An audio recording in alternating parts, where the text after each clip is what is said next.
بسم الله الرحمن الرحيم، والصلاة والسلام على سيدنا محمد وعلى آله وصحبه أجمعين. مساء الخير عليكم جميعا، يا رب تكونوا بخير وفي أحسن حال. هنعمله النهاردة مع بعض كده سمك مقلي حلو كده، ورز صيادية، وهنعمله طبق سلطة حلو كده.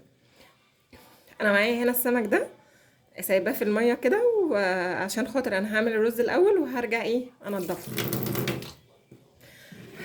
أنا معايا هنا طماطم وفلفل، ومعايا هنا بصلتين كبار كده حلوين مخرطهم للرز، ومعايا هنا فصين توم للرز برضو. تعالى اقول لكم هنعمله كده. انا حطيت شويه زيت هنا حلوين كده في الحله وسخنتهم كويس، وهنزل بالبصل كده عليهم.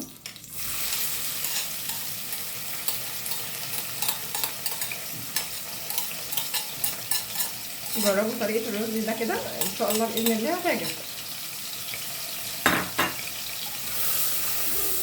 طبعا البصل ده انا لازم كده احمره كويس، اديله اللون كده اللي هو البني بتاعنا ده. وعايزه اقول لكم انا بحب اكتر البصل شويه الرز عشان خاطر طعمه، عشان خاطر يديني لون حلو كده.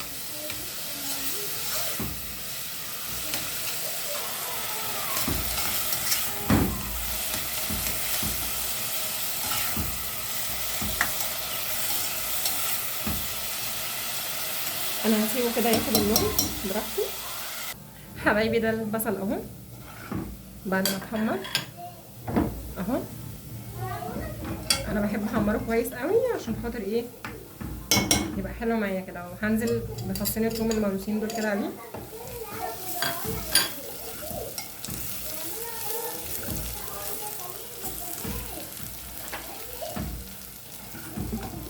يا دوب بس الثوم يشم بس الريحه كده. عايزه اقول لكم ما شاء الله ريحته حلوه قوي. ريحه الثوم مع البصل بيدي ريحه حلوه ونكهه حلوه قوي للاكل.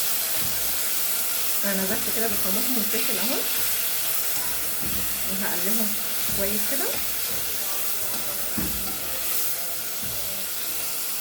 وهنزل كده برشه كمون، يعني بنص معلقه كمون كده، ورشه فلفل اسود، وهديهم تشويحه كمان كده، واحط الميه. هنزل كده بالميه بسم الله ما شاء الله. عايزه اقول لكم الريحه ما شاء الله حلوه. طبعا انا بنزل بالميه كده على قد الرز اللي عندي، يعني على قد الرز تحطي ميه على قد الرز. هسيبه ياخد غلوه كده وهسقط الرز فيه. الميه اهي بدات تغلي معايا. انا غسلت الرز ده كويس قوي، هنزل بيه كده في الحله.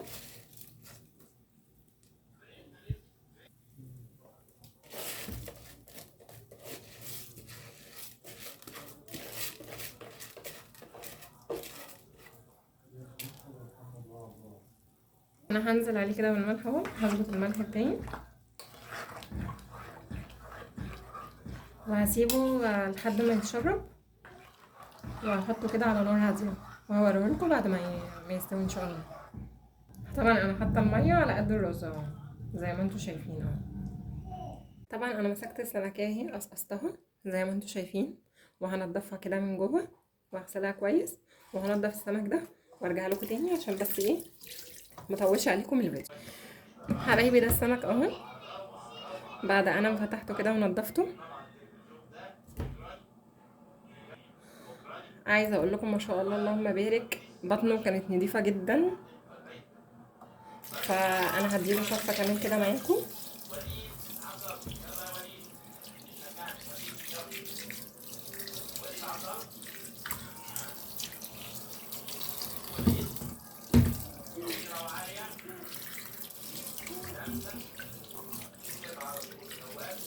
تعرفي بقى السمكه النضيفه والسمكه الحلوه لما تفتحي بطنها كده وتلاقيها كده فيها دهنه كده وبطنها نضيفه كده من جوه.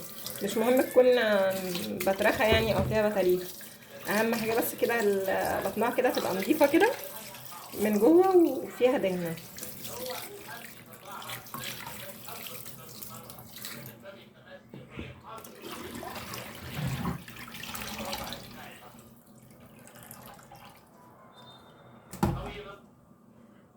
تعالوا بقى اقول لكم على التتبيله اللي احنا هنتبلوها كده فيه. انا معايا هنا كده ليمونه اهي،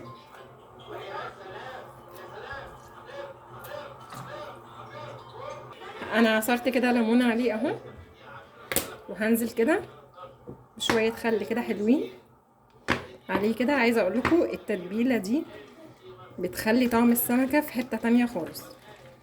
ما بحطش اكتر من كده، يعني انا بحط ليمون وخل وملح وشطه وكمون كده عليه وخلاص. على كده انا ما بحطش اي حاجه تانية عليه. وهنزل كده بالملح كده عليه.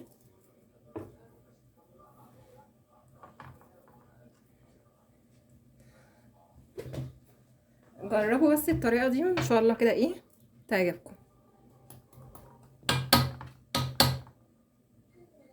هنزل عليه كده برشه شطه حمراء، شطه من الناعمه بتاعتنا دي اهي. هنزل كده برشه كمون اهي،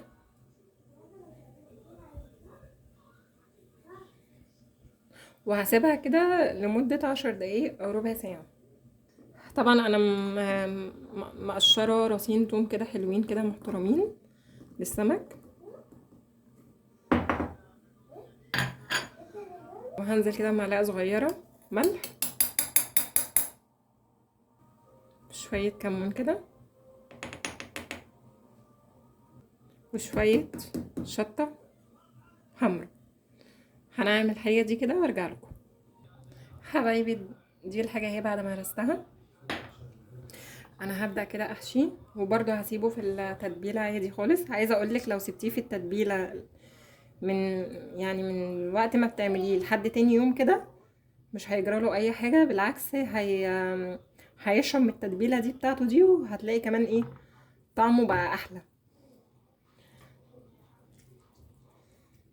انا عايزه اقول لكم ما شاء الله اللهم بارك، ريحه الرز قلبه الشقه. نحشيه كده كويس. طبعا انا بحب بس ايه اكتر التوم كده عشان يبقى ايه محشي حلو كده معايا.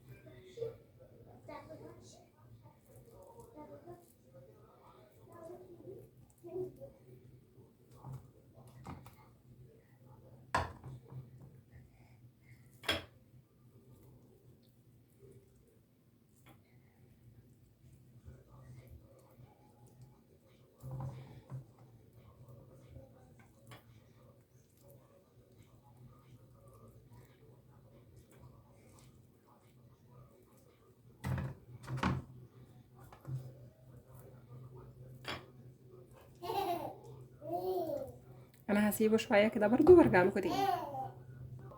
انا جبت دقيق اهو، هنزل عليه كده بالدقيق اهو،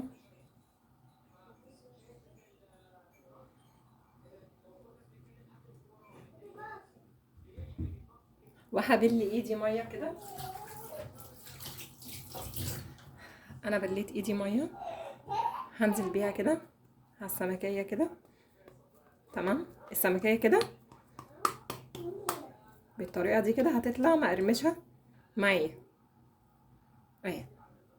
هخلص الكميه وارجع لكم تاني. حبيت ان انا اعمل معاكم كده اخر سمكتين اهم. انا عايزه اقول لكم انا حطيت الدقيق على قد السمك عشان خاطر ما يتبقاش معايا دقيق كده وايه كده كده. يعني دي السمك فيه اللي بيحتفظ بيه وفي اللي ايه بيرميه يعني. اهي السمكية اهي،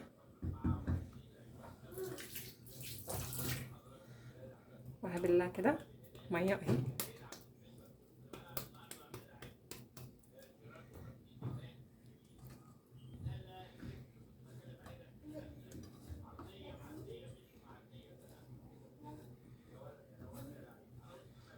كده انا ما تبقاش معايا دي اهو.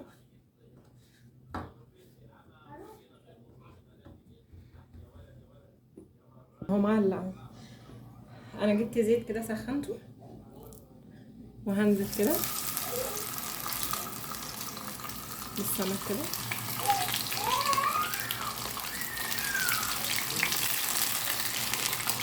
انا عايزه اقول لكم انا سايباه كده على على نار متوسطة عشان يطلع بس ايه حلو كده ومقرمش معايا. ما تعليش على السمك، خليه كده على نار متوسطة. بسم الله. بصوا شايفين شكل السمكية عامل ازاي؟ ما شاء الله كريسبي خالص يعني.